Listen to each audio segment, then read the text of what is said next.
Aborted fetal cells. Defeat of polio. Mercury. Elimination of smallpox. Autism. Pandemics. Religious freedom. Government compulsion. No shots, no school. These are just a few reasons as to why vaccines are so controversial and why the landscape is so confusing for many. Adding to these already muddy waters, the Seventh-day Adventist Church has weighed in on this matter. On March 2nd, 2015, the church issued its first and only official statement on vaccination, which reads, "The Seventh-day Adventist Church places strong emphasis on health and well-being.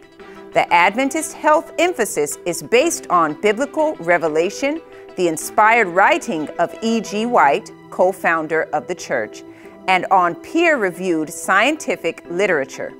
As such, we encourage responsible immunization, vaccination, and have no religious or faith-based reasons not to encourage our adherents to responsibly participate in protective and preventive immunization programs. We value the health and safety of the population, which includes the maintenance of herd immunity." We are not the conscience of the individual church member and recognize individual choices. These are exercised by the individual. The choice not to be immunized is not and should not be seen as a dogma nor the doctrine of the Seventh-day Adventist Church. While many in the church support this statement and feel it to be sound teaching and practice, there are others who demand to see the evidence.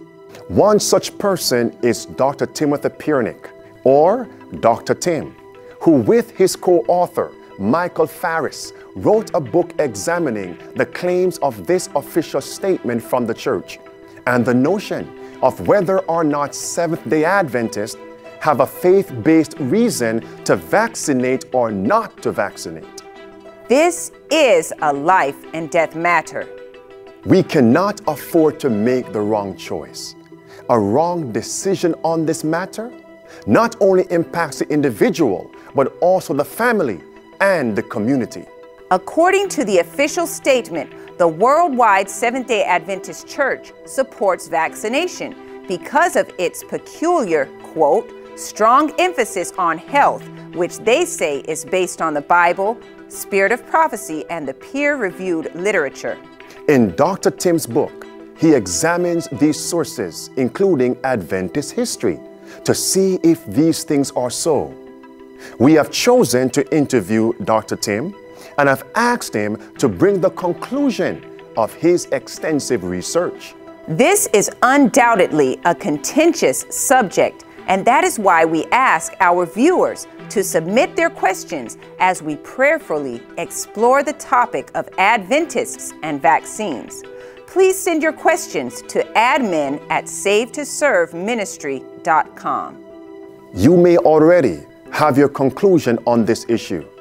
However, this interview with Dr. Tim will offer other perspectives to strengthen or challenge your position.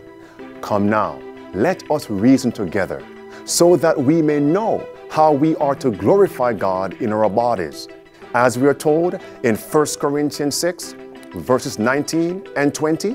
What?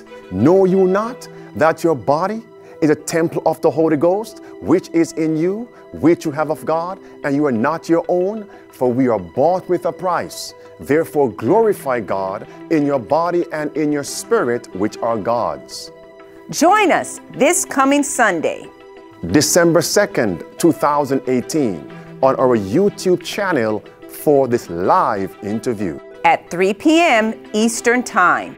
You don't want to miss it. Maranatha.